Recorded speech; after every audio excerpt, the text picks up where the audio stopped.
ride with me in my foul life.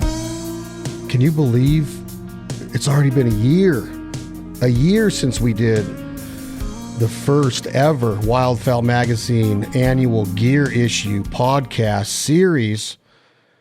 And here we are, round 2. We've talked about how this is kind of like the Bible of duck hunters, goose hunters, waterfowl hunters, conservationists, duck lodges. You walk in, you can't take that lodge or that operation serious, in my opinion, if they don't have a bunch of wildfowls on the coffee table, in the bathroom basket where Skip Knowles does most of his reading. Speaking of Skip Knowles, he's back. Ladies and gentlemen, our co-host of the 2021 Wildfowl Magazine Annual Gear Issue Podcast Series, Skip Knowles. What's up, brother? Oh, too much and not enough, man. You know, I actually do a lot of editing in that room as well. It's your lucky day, Chad, man. I got a gnarly chest cold and I could barely talk, so you're gonna have to carry me. You need to start taking medications and stuff, man. You're approaching 60 now. I don't feel a day over 40. Tony, don't laugh so hard at that. Don't encourage him. He just said the name of our other guest. It's he's been here quite a bit lately on the podcast. We're always fortunate to have him because I tell you, he's got to be the busiest guy in waterfowl hunting because he farms and he gets probably the leading operation in the country ready for, if not thousands. I'm going to have Tony talk about how many guests come through Habitat Flats a year, but I'm going to say it's in the thousands, including snow goose season. Tony Vandemore, Habitat Flats. How are you, my brother? Man, I'm good. Good to be back. Can't believe it's been a year already since we did this. I know. And it's like, you know, the introduction to the podcast series is always important to me, Tony Vandemore, because of, I honestly think that this magazine kind of tells everybody like, hey, it's time to shake the dust off the decoys. Your dog should already be getting in shape. Boat's got to be getting ready. The call's got to be tuned up. You agree? Like that's kind of like that coming of age of like the new season is upon us. Yeah, absolutely, man. I mean, it's always one of the highlights of summer. You know, it shows that summer's on its way out. And summer to you on the way out. I know that you enjoy time in Florida at the beach. I know that you enjoy time with your kids in the water. Family time is important, but at this time of the year, like the dog days of summer in August, Tony Vandemore, do you start cussing the heat and praying for those fall crisp days? Guarantee it. Absolutely. Well, it's pretty cool. Excuse me. Like even my wife, Kate, and the girls, like we love summer till about 4th of July, but I'm really blessed that they love fall and winter as much as I do. Like we're all we don't go to the lake as much in July and August. I mean, we're kind of over it. We're ready for cooler temperatures. Skip, oh, sorry about that, Skip. Go ahead. If I can interject, I remember last year Tony brought up a really great point about how writers used to write about the off season, what you're going to do in the off season, how you're going to, work on your decoys, work on your dog, do all this great stuff. Tony said it. I remember last year when we had a podcast with him, he talked about how we used to line everything up and get everything ready, and we just can't wait for the season, all the stuff we're going to do, and we're going to patch that boat and train that dog and fix those decoys and make a big rig. He goes, and now it's just like the season's here, man. It's like, oh gosh, where are my calls? What are we going to do? The off season's over so quick anymore. It's kind of difficult to say why, but I guess we're all just so busy. But I remember him saying that last year, and here we are again. I mean, I think honkers open up here in the Dakotas in a couple weeks, and and then early teal. And I know, Tony, you've been posting some stuff on some early blue wing or early teal action. Are you excited for it? Is it looking like it could be a good year for it? I mean, man, I don't know a whole lot about the hatch. I mean, it's been pretty dry up north and whatnot, but it's kind of cool. You know, one of the guys saw a teal last week, and it was like 110 heat indexes last week, just absolutely miserable. And we had a front come in over the weekend. It was 59 degrees this morning, and I was out checking the farms, and I personally saw my first 2 bunches of blue wings this morning. So really cool. Wow, is that early? No, I mean, we usually see them. We'll see the very first ones like the end of July, first part of August. And I mean, I'm not a biologist, but from what I've been told, those are the adult males. They finish breeding, they get the flight feathers, and they roll. They're gone. The ones we see now, we don't have any chance of seeing during teal season. I mean, they're going to be they'll be in Mexico by the time we open up. I've heard that as well, Tony, that those are the old boys and mature drakes. Your birds are at least 2 or 3 years old. Yeah. It's still really cool to see, though. They'll be in Mexico in mid-August sometimes, from what I hear. Yep. And we all know cinnamons get it. They get out. Yeah. So Skip, as the editor-in-chief, as the guy that you have an unbelievable crew, let's not forget to mention how awesome the crew at OSG is and what the media team is doing with all of their publications of Gun Dog, Peterson's Hunting, Wildfowl's my favorite for obvious reasons. But I would imagine in your shoes, Skip, that when you see this come off the press, when it goes from digital form, I still like to hold things. I'm a touch guy. I like to put this magazine in my hands. I really don't go online and read a lot of online magazines, and that's self-admitting. Hopefully I don't get shot down for that because, that's the way the world is moving. But I love the fact that we still get to touch this. Skip, when it comes off, you answer first. Do you have like this joy of not as much as your firstborn, but like pretty excited? And Tony, when you get this in your hands, do you get that feeling of like, oh gosh, man, like you just can't wait to go through it? Skip, you first. Absolutely. We have a great staff now. There was a period I was flying solo when we were in between staff members, and we got Nathan Rashford and Chris Ingram, our digital editor, on board. Nathan Rashford's our new associate editor. He started about a year ago. So, it's a giving of birth sort of thing for sure. And once the cover shots are decided, once the contents are all decided, then it's just go like heck to get it all in the door. And yeah, it's a big stressful thing. We don't have a big staff. The passion drives the thing for sure, and it's so exciting when it's done. We just love it. Can't wait to get it in our hands. When we have to wait until we get that first one on our doorstep or in the mailbox, that loud wonk of the box of magazines landing. It's a lot of anticipation, a little bit of anxiety. Did we get it right? Everyone's paying attention. I just had a magazine reader write me today talking about how he had every issue of Wildfowl ever done, and that he noticed when we had a volume number wrong back in 1988 or something, on the spine of the magazine, and he had recorded every single thing and put it all in here. So there's some people with different attention spans than average that really pay close attention to every detail. So it's a bit nerve-wracking, but yes, sir, it's gigantic relief and a source of pride. And we have kick-ass stories in it, like this Duck Crazy piece that I just love from Tom Keir.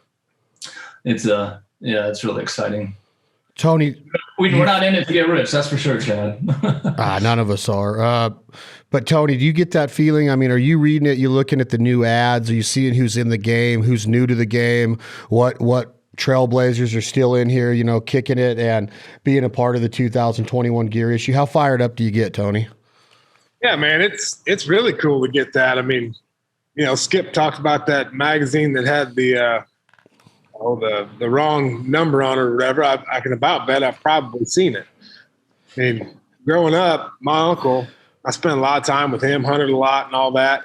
And he had boxes upon boxes and boxes of magazines. I mean, all the Wildfowl, all of everything. And I can remember growing up as a kid, I mean, I used to rifle through all of them and look for the Wildfowl ones because they always had the duck and goose. I mean, there wasn't a lot of that stuff back then.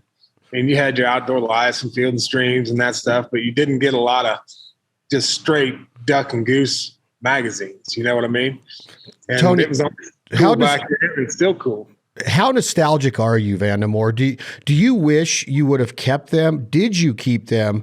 And like I listened to that and been like, man, I wish I had my dad's 1986 George Dickel Merle Haggard jacket, right? Like he wore it all the time. And then when he passed away, I have no idea where it went. He had so many of these magazines laying around of hunting back in the day. Is that considered hoarding, or would you have pride in keeping that kind of stuff? And did you get to keep any of it for your lodges? Well, I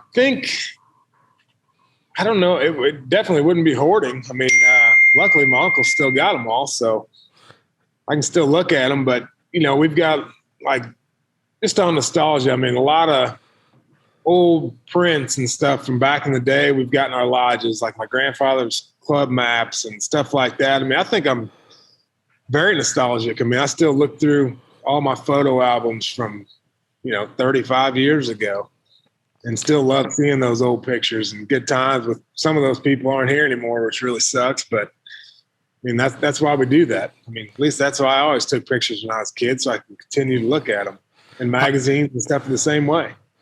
I'm glad you said that, Tony V. And Skip, I've made a commitment. I was bragging to some friends this last week in that I'm taking all, I think, 6,700 photos.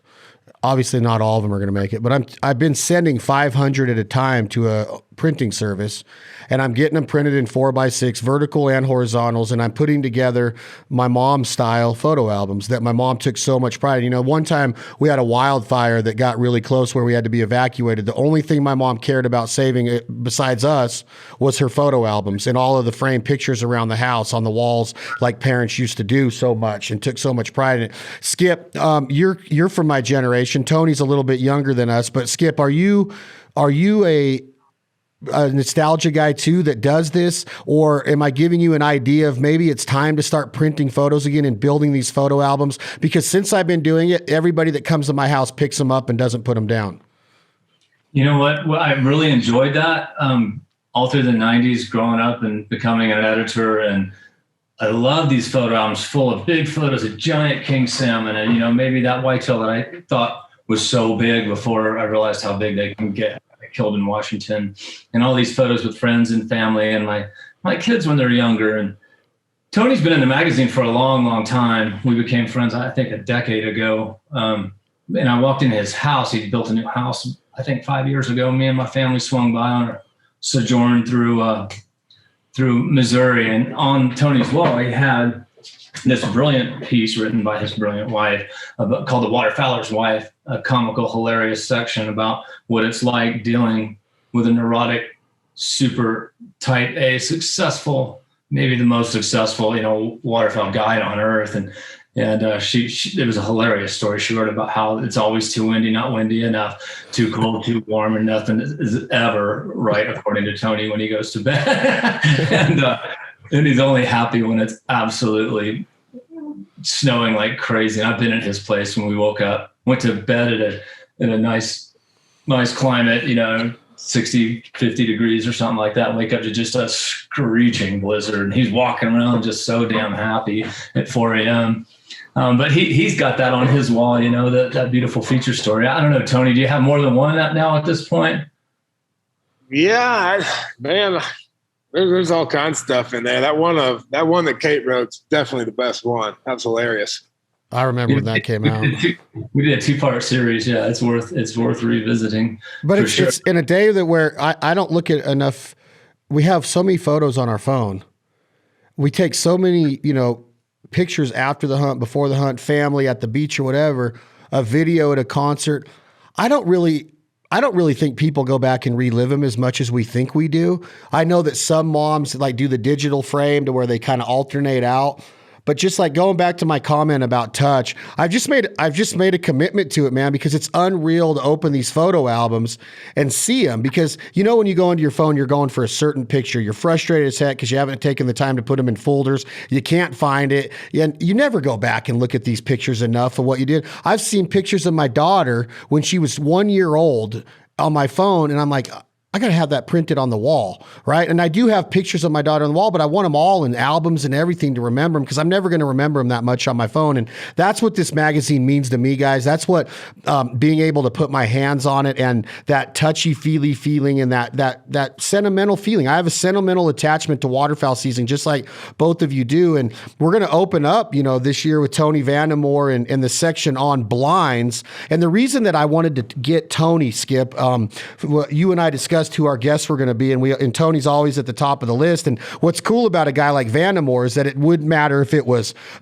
a plucker, or it wouldn't matter if it was a knife. It wouldn't matter if it was a duck call or a goose call or a pair of binoculars for scouting. Like every single part of this book, Tony could speak on. But the reason I chose blinds is because in his game, Skip Knowles, you're hunting with, okay, he's developed friendships over the years with most of his clients, I would assume. I pretty much know he has because of the kind of guy he is and his wife and his family and his operation and the McCauley's and everybody. But here's the deal. You have to hide. When you have that many eyeballs on you from above, you have to hide. No matter how good Tony has built his operation, the ducks are coming, the geese are coming through the migration, you still have to hide. That's why I wanted Vandemore on here, because he is in ground blinds. He's in pop-up blinds. He's in pit blinds. He's in, on the edge of the field, in the middle of the field. He puts up panel blinds. He builds his own structures on ponds. The guy knows concealment. And this is one of the most important parts of the game, in my opinion, because you do all of that work from the preparation, the farming, the scouting, everything. Everybody's got that anticipation, kid in the candy store feeling, Skip Knowles. And then all of a sudden you get out there in the morning and one guy's is moon facing it, moon pie in it, pie facing it, whatever we call it. And that opportunity when 20 greenheads are on top of you, one of them sees you, they're out. You don't get that shot. So that's why I and Skip wanted to have you on, Tony, for blinds, because we know that you've seen it all and we know how much pride you take in concealment. Skip, does that make sense? 100%. Tony has been there and done that. I promise, when he was a little kid hiding behind a log along a stream, hoping a duck wouldn't see him, to his masterful, ornate, well-engineered boats and blinds and everything he's ever used. And you got to be hostile and mobile. Tony, this will tell you all I need to know about Tony Vandemore. I told him that I wanted to come do a TV show on snow goose hunting. And like anyone else I ever talked to about, hey, I'm going to bring my cameraman, World of Beretta, we're going to do this great TV show, they would bend over backwards and be so excited. I said, Tony, I'm bringing a bunch of guns and some cameramen. He goes, no, you're not. I'm like, what? Yeah, you're not. He goes, I got paying clients, 8 or 10 of them. They're not going to have their hunt ruined by the great glass eye of some cameraman. They're just too hard to hunt. Sorry, Skip. I don't need the glory. I don't need the TV attention, anything. You can send those guns if you want, Skip. I started his 28 gauge addiction back then, but yeah, he was like, no. I was like, what? No one says no. He's like, yeah, no, you're welcome anytime, brother, anytime. Come on, Skip. We can't get enough of you. Love to see a story, but yeah, you're not bringing a camera into my blinds because you can't hide them. Go ahead, Tony.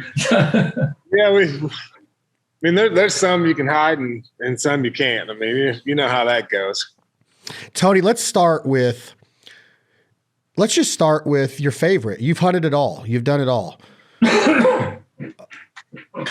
Sometimes you hunt and there's not even a blind. You stand beside a tree. You make blind. You shadow. There's a lot of things that go into concealment. Angle of the sun, clouds. Oh, it's a ducky day. It's storming. Well, no, I'd rather have blue skies like Tony and I have talked about so many times. Jimbo brought that to my attention probably 15 years ago. I was one of those guys that, man, I love stormy days because we always would kill the geese in California and the rice check on stormy days. And then you get out to Arkansas and they cuts the clouds. So when it comes to concealment, Tony Vandemore, when it comes to this section in this magazine right here, it's called blinds. What is your favorite way to hide, Tony? And please don't say whatever it takes. I'm just talking about, do you like being on your back in a lay down blind? Do you like more comfort in a panel blind? I know that different hunts call for different applications, but what's your all around go-to favorite? That probably goes into my hunting style. I mean, I prefer, my favorite probably is greenheads and in the timber. So like, stilt blinds, they're comfortable. You stand up, you can walk around, great concealment. And yeah, I mean, they're comfortable. So stilt blinds would be more of like a structure that you bring in some 2x4s and plywood and you build stilts up, kind of like you would see in the South on a house that's waiting for a hurricane or a flood to stay out of the watermark. You're up out of the water. You have a false floor in it, and tell me about the importance. Tell Skip and I the importance of natural surroundings, vegetation, and making it look like it's been there for years.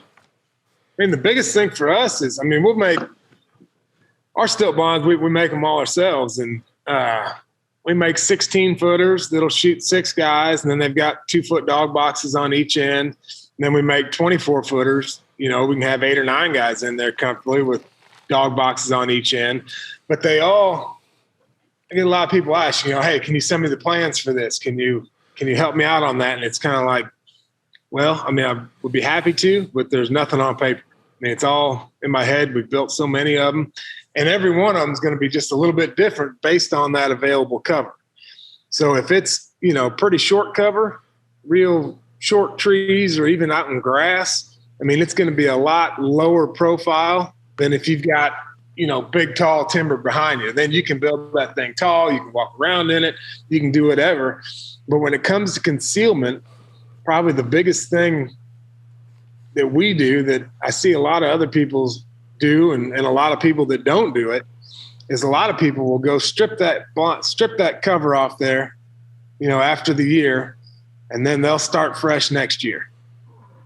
Where what we do, we're brushing with pin oaks, which are really, really good cover, especially in the timber scenario. But you just keep stuffing it in there. And year after year, you're just stuffing it, adding to it. I mean, the cover might come out 4 feet off the front of the blind. It ends up just looking like a humongous, ginormous brush pile, but it doesn't have any edges. And the bigger it gets, the less afraid of it they are. Well, Skip, he said edges. Does this mean that ducks can pick out different angles or formations per se, Tony Vandemore? Like if you can create something that grows circular or kind of takes that edge or that what educate me on what you mean by edges. I mean, more of a profile, I guess, silhouette. I mean, if you go and, say you take a drone or whatever and you come into a duck hole with a drone, you don't see a lot of hard edge, boxy looking things. I mean, you've got angles and stuff just kind of going everywhere, but there's not just very few things are just straight up and down and straight horizontal. You know what I mean? I mean, everything's got a little curve or a little bend to it. That's right. Your old buddy, Chad, your old buddy Terry Denman was talking about how they're just the horizontal lines that can create the roof edge of a blind. They don't exist in nature. And I don't know if that's 1,000% true. We do have horizontal fallen logs in nature, and there are some horizontal lines out there. But by and large, what Tony's saying, a blob is far superior to anything that has horizontal lines that are obvious, because they don't vertical lines, horizontal lines, where they meet. I mean, trees are vertical, but seeing a horizontal line and a vertical line meet, it's no good. You just want that blob. Hey, Skip, have you? Go ahead, Tony. Just think about like when you're deer hunting. I mean, you're glassing the woods. You're not necessarily looking for movement. You're looking for that angle, that ear, that something, that one thing that's out of place. I mean, you're not necessarily looking for a whole deer standing out in the wide open. And if you look at it that way, so a duck's coming in, you got the best blind in the world, everything's perfectly camouflaged, but somebody sticks their head out and looks real quick. It's that little flick of an ear, the flick of a tail, seeing somebody's face for a split second that will cue off anything. You know what I mean? Ducks, geese, deer, turkeys. Makes total sense. Chad, you just have a great story in the September issue, Life Support Canada Geese, and you guys such a wonderful feature story. Let me see if you might not even have a new issue yet, huh? I don't. It came out just beautifully, though. Can I see the cover of it to see if I have it? Yeah, it's an awesome cover by Hunter Eckert. That's sick. Who hasn't been there, huh? Guy putting out That's really cool. In the dark. It's a unique cover for us. I really love it. But your story is just terrific. But you guys kick some royal butt, old school. Everyone's like, you can't use layout blinds as effectively in the middle of the field anymore. And we have a feature story in that September issue. I know we're supposed to be talking about August, but we have a feature story in that issue about the modern use of layout blinds and how it's changed. And you can't just go out in the middle of the field anymore and do exactly what you want and expect the birds to land on you. But you guys did a heck of a job shooting Canadas in that story from layout blinds. So I guess out west, they're still really relevant, right? What's your favorite sort of blind situation? Obviously, you guys did real well on that one. I've always loved that. setting up in a cornfield with a bunch of mojos out there. We all know how powerful it is when mallards come, descend out of just a big sunshine bluebird day. But I think tricking Canada geese in ground blinds is some of my favorite, to get them to be that personal and that intimate with you. I just love it. I love the vocalizations. I love the whole idea that they will be. I mean, we're shooting those geese in that hunt you're referring to at 8 yards, and big groups of big giant Canadas, older geese, and I was going to talk to you guys about that, and correct me if I'm wrong, Tony, because you're around a lot of guides. You're around a lot of hunters. I don't know if your hunters and clientele help out in the field. And Skip, I want you to think about this also. We all want to be that decoy guy. We want to set the spread. We want to get the geese to, we want to be able to have that mindset of like, oh, they did it perfect. We got them because we looked real. But it seems to me that not a lot of guys or girls in our hunt groups like jump out of the truck all revved up to get the lay down blinds out and go to concealment and cut and brush with the farmer's permission, making sure that we take care of the land first. But not a lot of people take that pride of that hide.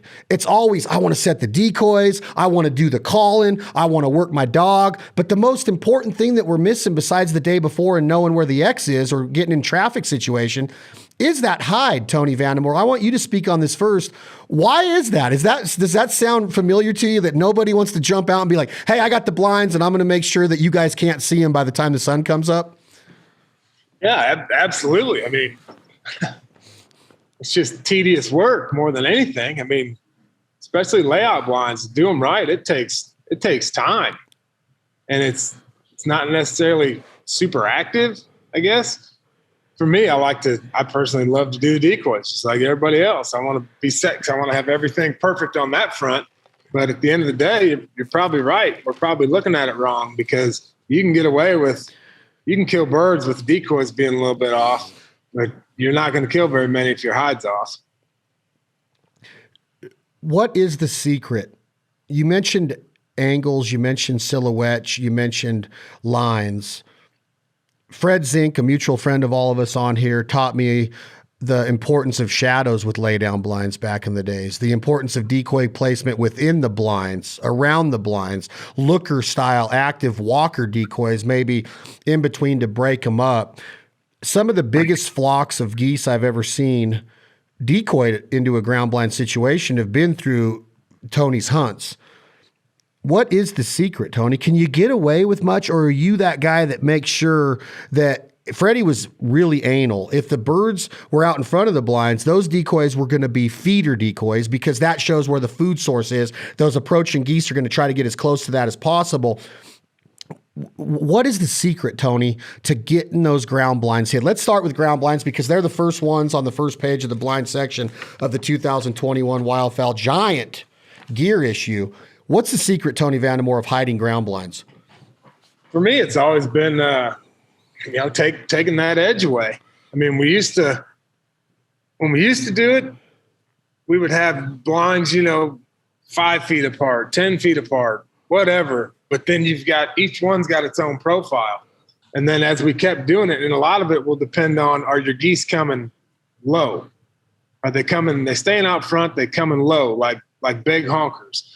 Or are they coming from a ways away, coming high, looking down on you, taking longer?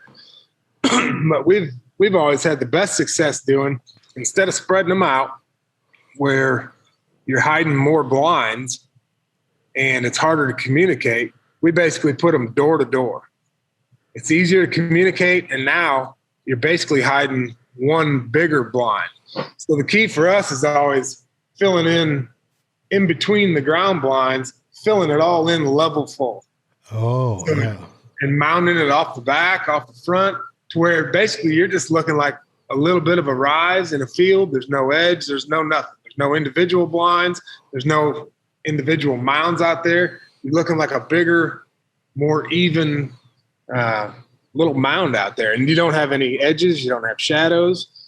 And you can, still put decoys. We make taller stakes to put decoys in between the blinds to help break them up. But getting your cover, obviously, in the stubble straps is important, especially on the doors and on the boot bags. But filling it 100% in full in between the blinds. That's always been our best. I love that. I freaking love the idea that it's almost just looks like just kind of a levee formation out there.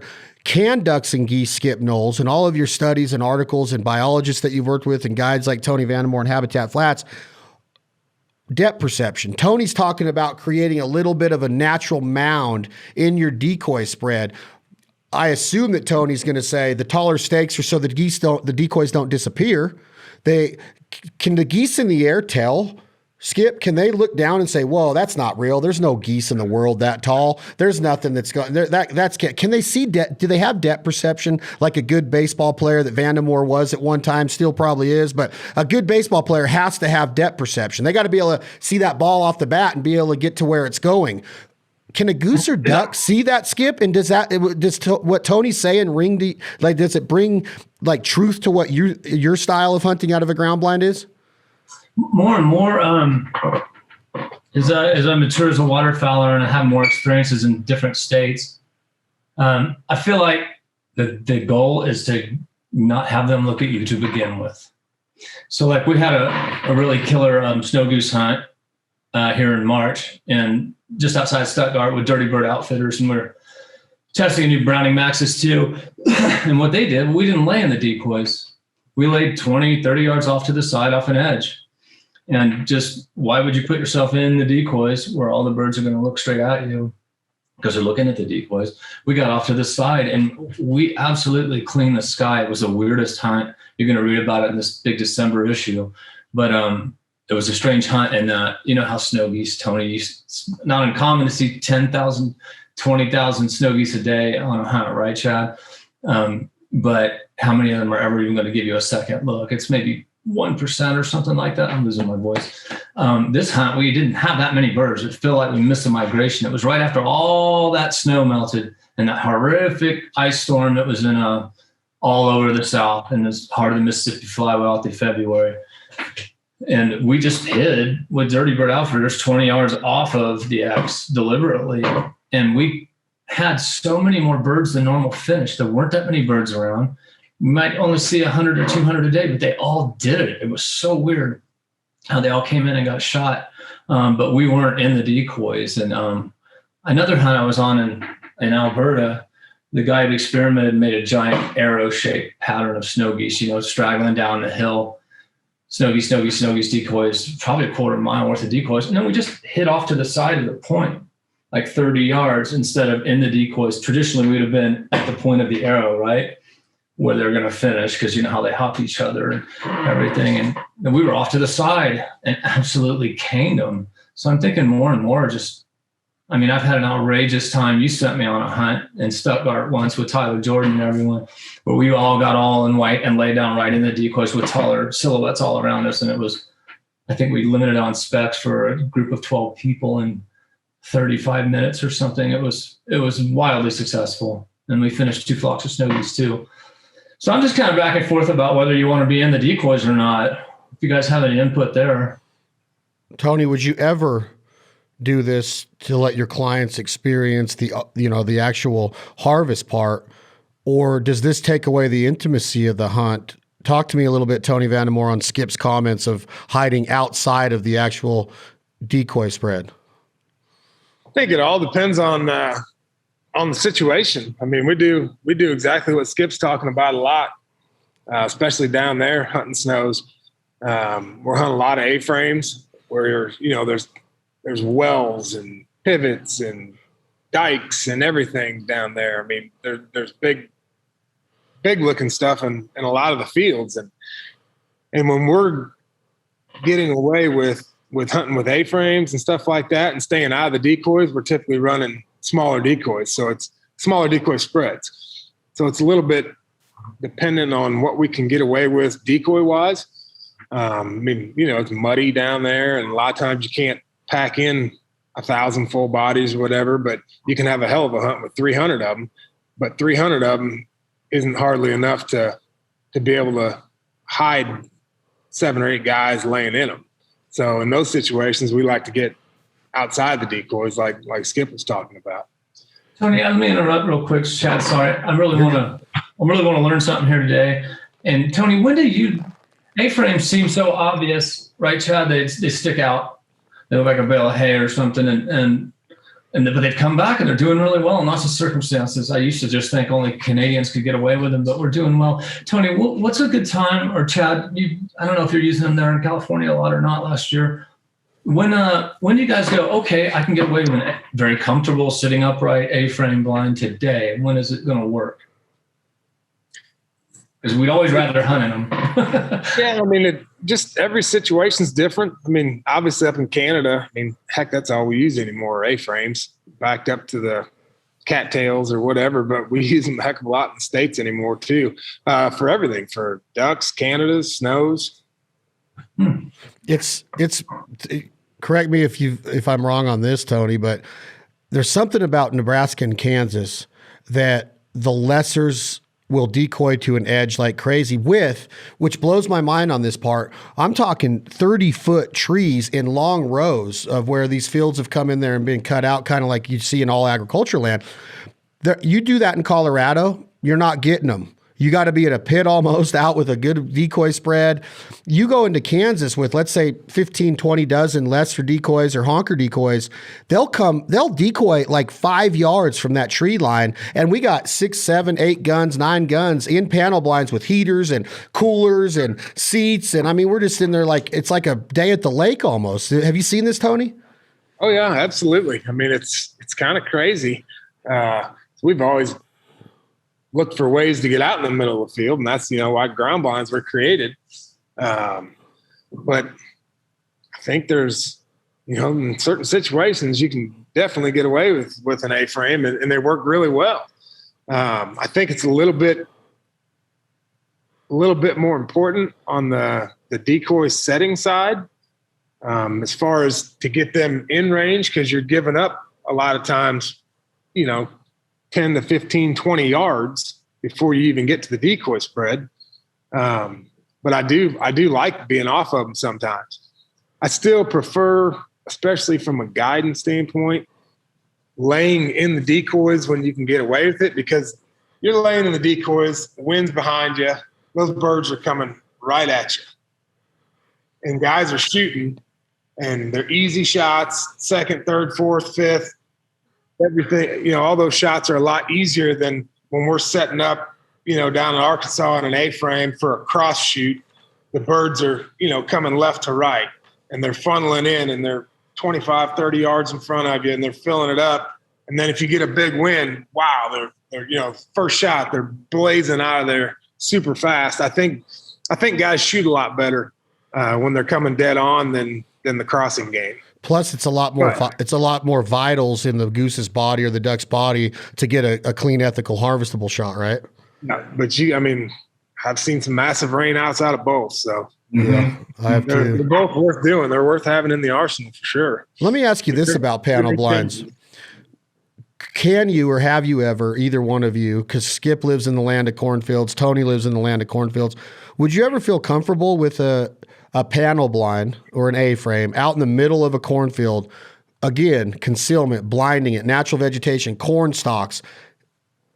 We all three can agree that mallards get pretty silly over mojos in a dry field, especially on a sunshiny day. Have you done that? And have you had success in an A-frame out in the middle of just a cornfield concealed really good? Yeah, no problem. No problem, huh? I mean, on the right days, obviously. I mean, your sunshine, field. Tony, you kind of said that like I gave up one of your secrets. Did we just pick apart Habitat Flats and how you guys are killing all these mallards? Are you doing it out of A-frames in the middle of the cornfield? Yeah, definitely some. I mean, absolutely. But I mean, we've set big permanent snow goose sets with an A-frame in the middle of a cornfield. Really? Wow. I mean, typically we're trying to use a crest of a hill or a terrace channel, just something to have it a little bit off, you know what I'm saying? But it's worked fine. Tony's a waterfowler, though. I mean, I did a big editorial a couple of years back about, he's like, a lot of our guys don't even know we hunt fields. People want the experience of hunting on the water for waterfowl with the dogs and the boats and everything that is entailed with that. He hunts fields, but it's a second choice, right? Except for geese, right? Yeah. And I think kind of like Chad said, I don't know. I mean, it's just, well, Chad, you guys have both been to Canada a million times. I mean, it's easier up there. You know what I mean? Birds aren't pressured, so to speak. I mean, you get tough days everywhere, and then coming down in the States, it's like, well, okay, we can spend an hour more washing up 8 layout blinds and making it perfect, or you can take 5 minutes to set an A-frame and an extra 45 minutes putting out a bunch more decoys for honkers. And it seems to me like the extra decoys are kind of keeping eyes off the A-frame, and we're having just as good a success when it comes to honkers. Not necessarily snows, but still have pretty good success on the snow goose side. It's just every situation is different. I mean, there's a lot of things that work now, and have to adapt and be able to do. That's what I was bringing up after I said that statement on Kansas, Tony and Skip. I just wonder if it's the right geese, because there have been, don't get me wrong, there's been days to where they don't do it, but it just blows my mind that they trust that tree line and the ability to put a panel blind in there. It's just, there's so many different elements that go into that day. That certain day right there. Is it new birds coming into the area? How much pressure has been on the birds that are in the area? Are you going to get some flocks out of the subdivision that haven't seen a decoy forever? There's so many. And then you got the moon phase. Is there a good food source in the field? Are you running traffic? Are you on the X? What's the bird population in the area? There's so much that goes into the little things, okay? The little things are what's going to keep the season alive for us. Paying attention to that detail. I had a comment made today by an outfitter in California, just on a conference call this morning, that he sees a big difference in the attitude on the 7th week compared to the first week. You know, there's a lot of things that set in, especially exhaustion, right? These people get tired, but we start skipping the little things that could make that hunt on the 7th week just as memorable as the one on the first week. When you start thinking about a new way that you're hunting that I've seen through your social media, Tony and Skip, I know that you've been in pit blinds a lot, whether it's a rice check in Arkansas or Louisiana or California. What are some things that, as people start to develop land now and properties and outfitting service on private properties, or they're farming for ducks per se, which is so awesome to me. I love the idea of what a goal in life to be able to get to the point to where you have your own little heaven on earth with a pit blind in a field and a stilt blind in the water over here and a trailer full of this in case the honkers cooperate. Pit blinds, Tony. One of the things that I've seen is the access to these. When you're walking down, when you're walking down the levee and you're trying to get to it, or when you're driving into the field, what are some things that we don't think about that we need? We want to keep the vegetation around it and as natural as possible throughout the entire season. We don't want to be stomping on it. We don't want tire tracks around it. From a drone, again, like you brought up before, Vandemore, you can see all of this happening throughout the season. Talk to me a little bit about your idea of pit blinds, both of you, the comfort of them. I mean, you're underground. I mean, Colorado front range goose hunting, you can dig a dirt in the hole and just make a makeshift pit blind in there. The geese have no idea you're there. You can't do it in every state. Check your local laws and regulations with your DNR or Department of Wildlife. But Vandemore, you go first. How awesome are pit blinds, and what are some things we need to think about? Man, they're great. I mean, they're a great way to hide, obviously. I mean, they're comfortable, a lot more comfortable than a layout blind. I mean, layout blinds are comfortable for sure, but you're standing up to shoot. And I think most guys still are going to shoot a lot better when they're standing up, either in an A-frame or in a pit blind or a stilt blind, as opposed to a layout blind, at least for guys that don't do it a lot. You know what I mean? I mean, your guys that do it a lot, they're going to do it out of any one of those different styles of blinds. But pit blinds are nice because you can take something that has very, very little cover and hide very easily. But you have to, we're always touching up grass, on our pit blinds, especially like during duck season where we're hunting them, for basically 2 months straight. I mean, once a week we're putting more grass on. You're trying to go into the pit blind from the same path every time and keeping everything else as good as you can. But touching up cover, just like you would on anything else. I mean, if you use stuff, it's going to get pretty rough. So you got to make sure you just don't brush it before the season and call it good. You always got to be touching it up throughout the season. I got a good one. I got a good one on pits. I mean, you're invisible, you know, if you do it right. And if you have the sliding lids that are covered and everything, that it's as lethal as it gets. You don't have that profile or any shadows or anything. You're just flat. You talked about the front range of Colorado, Chad, and how smart and overhunted those birds are. It's all those lessers that pile in there late in the season. We see so many guys can't finish them past 60 yards, shoot at them anyway, and you just made those geese unkillable. You know, it's just tough out there. We hunted one pit in like a 50-acre field. We call them Maggie's. It's by the New Belgium Brewery right there in Fort Collins. And no matter how spooky, it was on a flight line, running traffic, and no matter how spooky, and it was only like 50 acres, and how late in the season it was, we always killed 15 or 20 geese anytime we hunted it. And it's just because the pit blind was completely invisible. My favorite part of that story is we ordered some pizza on the last day, like 10 a.m. We told the woman, we dropped a pin, and told the delivery girl, just come out by the Fort Belgian Brewery and stand on the edge of the field. And she's standing out there with a stack of 5 pizza boxes, like, what the heck? And we all start popping up out of the ground in the middle of the field, you know? It's like some sort of tactical, I don't know, complete hide. My chair is squeaking again. I just got told by Aaron Olger of Hodgdon's, when he listened to your podcast from last year, Chad, with us, that my chair was too squeaky. I just hosed it with Remington oil and it's still squeaking. I got to do something. But pit blinds are just murderous, but you know, you're not portable. You're not hostile. My favorite hunt last year was a New Year's Day hunt with my family, and the geese were landing somewhere on the Kansas border. You know me, somewhere in Kansas. I don't talk about where I hunt, but on the edge of a great big levee, a dike, like a 20-foot steep sort of dike you see in eastern Colorado.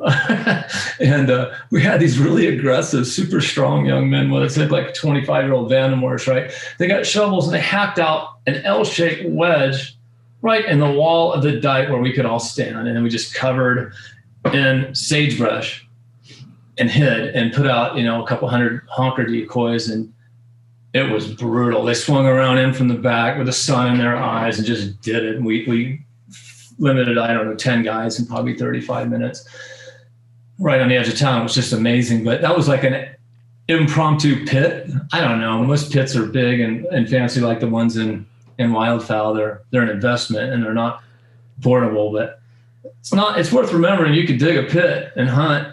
That's what we used to do in Eastern Washington. I mean, the sand in your gun and it's horrible. It's not that nice, but you can be mobile with a pit as well. That was so fun though. I like those kind of hunts. I've done that same thing you're talking about on, like on gravel pits, to where you don't have really much of a shoreline and you're more on an edge, and you just got to work. You got to adapt. You have to be versatile. You have to be unorthodox. You have to think outside the box sometimes. And you can make that sunny day with that wind at your back and sun in the ducks or the geese eyes, to where you might not have been able to get that cooperation if you didn't take that time, get there early enough, and be well thought out, and be able to be versatile. Like everything in life, being able to adapt is so key. But I don't want to overlook a couple things, Tony Vandemore, when we start talking about pits and then all of the other blinds that we preface this conversation with. Safety. Let's do gun safety last real quick, Tony, because you're in the blind again with a lot of guys that you're not hunting with every day. They might be in and out in 3 days. They might bring a new guy that you've never hunted with. He might be using a gun that's not his, that he doesn't understand where the safety is. He might not know the ethics or what's it called when you're bowling and you let the guy go to your right? What's that called? There's etiquette. You might not know the etiquette of hunting and when to stand up and all this. There's so much that goes into it. But some of the things with blinds, cows have fallen into pit blinds. People have driven into pit blinds. I've seen hunters fall into pit blinds. You use cones, Tony. You mark them off. You make sure that people know where they're at all times. Do you gate them off or fence them off after the hunt to where a cow can't get in there? What are some of the things that we can think of safety-wise before we get into guns to make sure that we can prevent these accidents? Before we get into guns, I mean, a lot of ours we'll pound post into the ground, like lead pipe, pound it into the ground. And then when we're done, got cattle panel, attached fence posts, and you just come and set the fence post in those lead pipes that are in the ground. So you've got perfect fence around it at all times, and cattle can't get in there, whatever. Everybody knows where it's at. I never thought of cows. Wow. Oh, I've had it almost double digits. I bet on the front range of driving in, and there's a cow in the pit. And you got to notify the farmer. You got to get a forklift out there and try to get something wrapped around his belly and pull him up out of there. And then you got the hunters that need to get to a new field. Now, it's hard to prevent. There's things that can happen. Adapting is so key, but I like the idea of the metal post where you just go in there and put the stakes in and wrap the fence around to make sure that your guides don't drive into. I mean, there's just all kinds of things that happen that I've seen with pit blinds or blinds that stay there throughout the entire season. But gun safety, I mean, I've been there 100 times where a gun falls over in a pit blind. I've seen accidents happen in ground blinds. I've seen dogs run across, and knock something over, get in the way. Or I've seen it to where a guy stands up to shoot and the dog jumps out because he's braking at the same time and hits the guy in the butt of the gun, and the gun. There's all kinds of accidents that happen. Guys, we're dealing with a loaded weapon, multiple, on any given hunt. We don't know what's going on the other end of the blind all the time. We don't know what's going in each separate ground blind all the time. What are some of the things we can talk about, Skip and Tony? Because I know that there's safety meetings every day before the hunt, but what are some of the things that we have to take into every hunt to be cautious about this type of thing? I mean, just a couple things we do. I mean, you've got your, say your wooden board in your pit where you cut your little gun notch, and you lean your gun up against it. Well, we put little magnets in the back of all these gun notches, and they're pretty darn strong, honestly. Mm. And so you put your gun up there and it just whap. I mean, it's against that magnet. You got to pull it off there when it's time to go. So it's not going to fall over by accident. That's brilliant. That's brilliant. And then we work with the guys at Concealed Comfort on our pits, and like our custom pits they make for us where we're kind of in the center and there's no wall or anything. We'll make a little island between each person with the gun leans against it. It's got a magnet and the barrels are pointed out of the blind, not in the blind.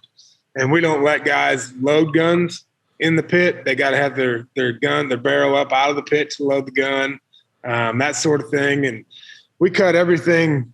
We don't have just a big open top in the pit. So, you get a lot of pits that will be a big wide open top on it. And we'll come in and then build wooden frame around that and screw it to where everybody has their own shooting hole. So it's going to keep guys from being here and shooting clear over the other side of the pit, ringing everybody's ears. I mean, it's going to keep them to their lane. I mean, you know what I'm saying? Oh, everybody's got their own little shooting hole. They can't overswing. Safety is just, it's huge. I mean, you don't oftentimes get a second chance with when you're dealing with firearms. 100%. Well said, Tony. Skip, have you, with all of your travels, you hunt with a lot of quote unquote strangers as well. There's a difference between your everyday hunt group where the moves that they're going to make. All right. Kenny and Dolly Parton, they knew every move they're going to make on stage. Kenny get up there with Cardi B. He'd probably be like, what in the hell is going on? This is how guiding is sometimes, or hunting with new people. We have to be thinking at all times because like Tony said, you don't get a second chance. And I look at it like the most important part of the hunt because I think it would ruin our hunting careers if a big mistake happened or an accident. Skip, what are your thoughts? There's two thoughts. Tony's idea with the magnets is freaking brilliant. I love that idea because how many times have you guys been in, and more than I could ever admit, I've been in steel pits that are sunk in the ground and you lean your ventilated rib 12 gauge up against it and it just wants to slide and see people fighting that the entire time you're in there. That's just silly. Then you get someone walking through the entire length of the pit, right? It's a huge invitation. You've been over to dodging blind bags, and then here come the dogs, right? It's a real concern we all need to be on top of. As far as especially how guns are stored in pits, I've been in layout blinds on trips with riders in Canada and heard a gun go off. And it's like, okay, who's missing a foot? You got to be so careful in layout blinds too when you're lifting that barrel in and out. And do you stick the barrel out? Is it too shiny? Do you keep it in the pit with you? You got to watch your feet. But the biggest thing for me, Tony and I were hunting with a guy teal season in a pit, surrounded by water. It was a wonderful day. We beat them up pretty good with Aaron McCauley. And one of the guys had an over and under. And even with 28-inch barrels, that firearm is shorter because it doesn't have the receiver, that big semi-automatic or pump action receiver, right? The chambers are right here by the trigger. And he rung me so hard. That's the other big health hazard besides the danger of minding where our muzzle is and making sure our gun is never pointed at anything we don't want to shoot. The other one is the hearing hazard thing. That's a serious thing. I don't mean to be a bummer here today. We're excited to talk about blinds and everything we're going to do this year. But yeah, gosh, man, I got some pretty sweet tinnitus. I'm sure both of you boys do. And a lot of it is from pits are really special when it comes to the noise of a shotgun going off. You touched on a good one, Skip, and that's dogs. I mean, it is so ultra important to have a well-trained retriever. Like in our stilt blinds, our dogs are outside at all times. I mean, they're on remote sits. We never allow a dog in a blind. But now when you get a pit blind, your dog's pretty much in there with you. But the ones we use, the dog platform sits up high off the ground. So they're on their own little, basically like a stand in the pit. I mean, it's not a stand, but they're up because they got to be able to see out anyway. So they're up high. But we never, ever allow a dog in the bottom of a pit. I mean, all of our dogs are our best friends, but I don't give a damn. I mean, the dog stays on that pit. And if your dog is not steady, is not obedient or anything, then you better have him tied up. Because you made a great point earlier, Tony, that you made reference that there's going to be different angles of the approach by birds. Some are going to work vertical, some are going to come straight across the field in a high wind. A breaking dog out of a pit like you're talking about, and those geese are low, like big honkers do, and that dog's breaking. When you say get them, a lot of us, don't think about when it's go time and gun time. We like, well, what's our dog doing? That dog's right there in front of all of those muzzles. I've heard it twice in the last 3 seasons, this same example of dogs being in ill way because of this. A well-trained dog in the blind situation is big. There's a lot of different dog blinds out there and dog hides, but when you start talking about things like remote sits, that's crazy. Like you have to have a dog that is well-trained to go along with your concealment idea. It's very important because, excuse me, guys, I've become very critical because life is so precious. Tony, you have young kids. Skip, you have young kids. I have a young daughter named Melissa. I don't want a dog knocking all the guns over in a blind. I don't want it. I want it well behaved. The dog has to know its place. That's up to the owner, the trainer, the handler. It's our responsibility to make sure that dog is well trained when it comes to this concealment part of it, because it can make or break the hunt. So I'm so glad you brought it up, because there is, in the gear issue, we have dog blinds within the blind section. We also have a dog section in the gear issue that we'll get to on a later date, a later podcast episode. Tony, you've had great dogs. You've had unbelievable hunts. So, I mean, I'm going to say the last 2 decades, it's been since I started watching your career through magazines, through Wildfowl, through Skip and other writers, through VHS and DVDs and so many awesome hunts on DUTV, and you've experienced it all. Skip, you've had so much fun in the duck blind, the goose blind. We say the duck blind. We say the goose blind. It's like our favorite place on earth, besides maybe all around duck camp, goose camp, deer camp, turkey camp. Hunting camp is so special.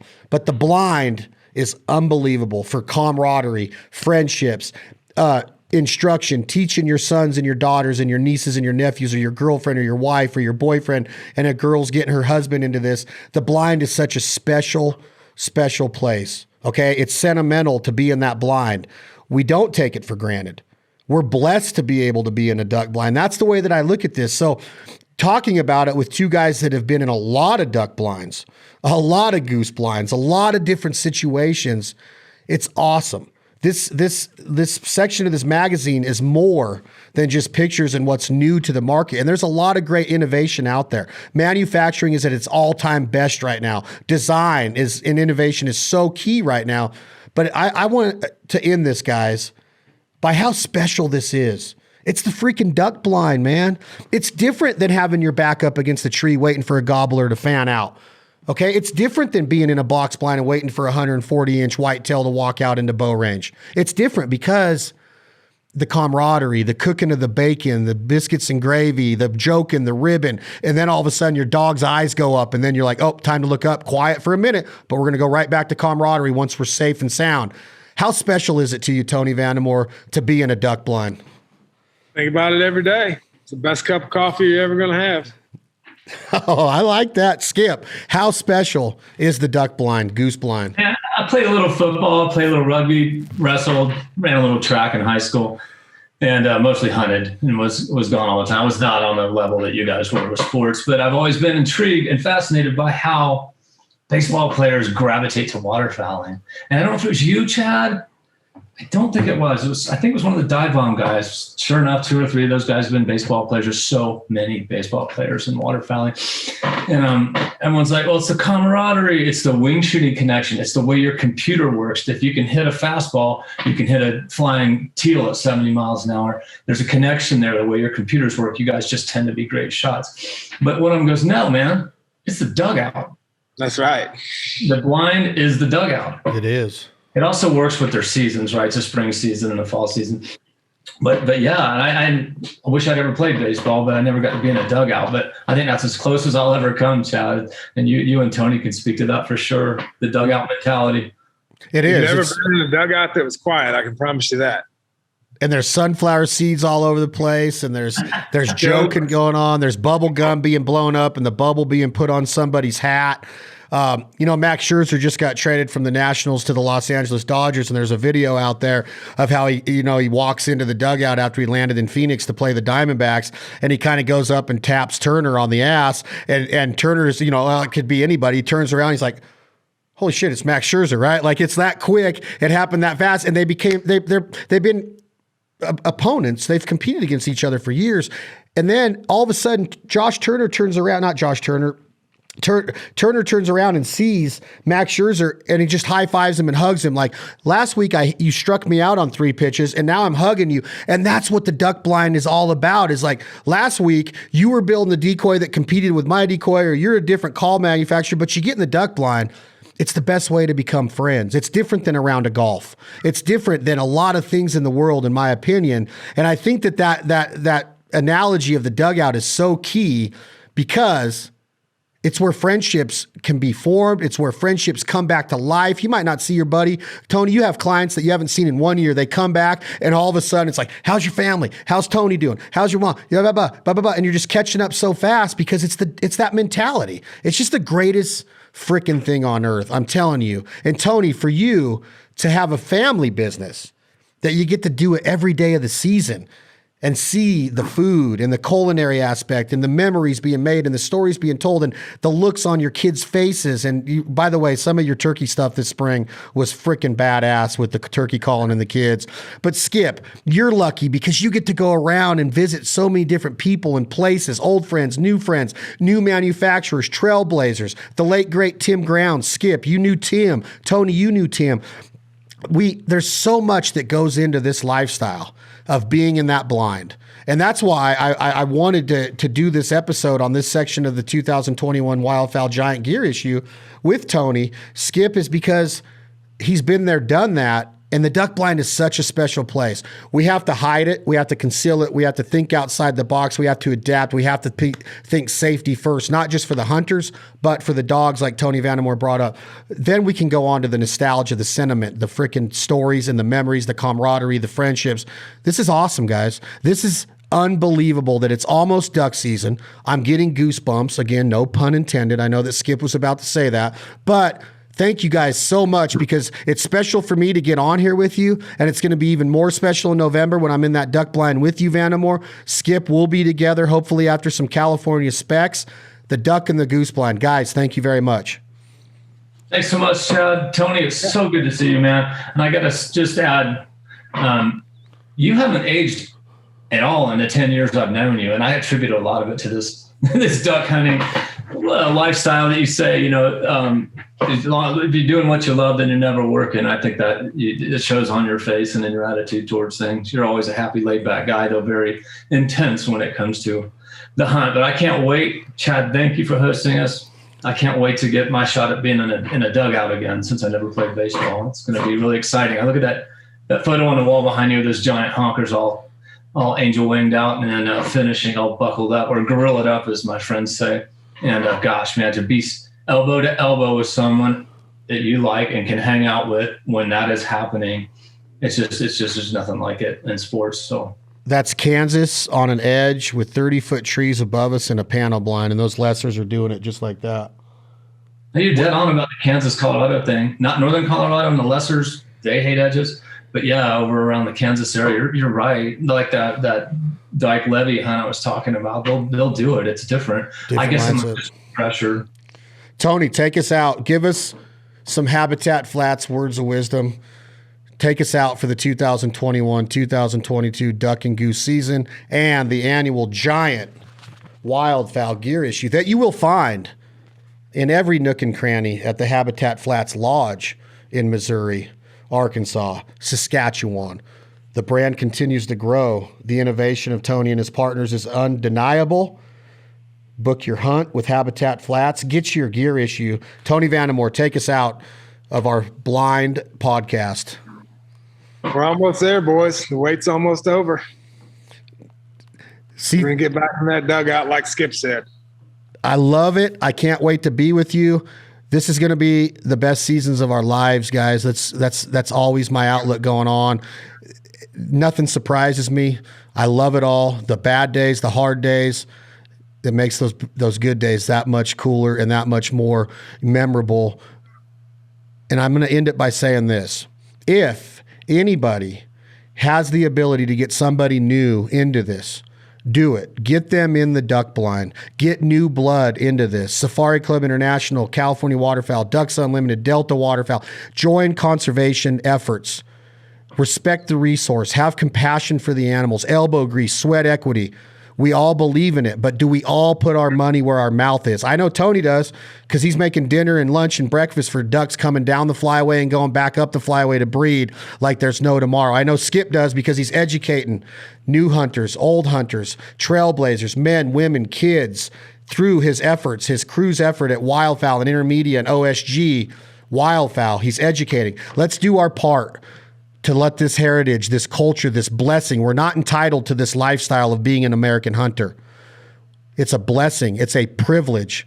Let's do what it takes to keep new blood in it. Let's fly the flag. Let's be great stewards of the land and ambassadors of this special lifestyle. Tony Vandemore, Habitat Flats, thank you. Skip Knowles, Editor-in-Chief, Wildfowl Magazine, thank you. We got more Wildfowl Giant Gear Issues 2021-22 season coming your way right here at the Fowl Life Podcast. Tom, Jake, hit that button. This is 2 a.m. Logic. The song is called My Fowl Life.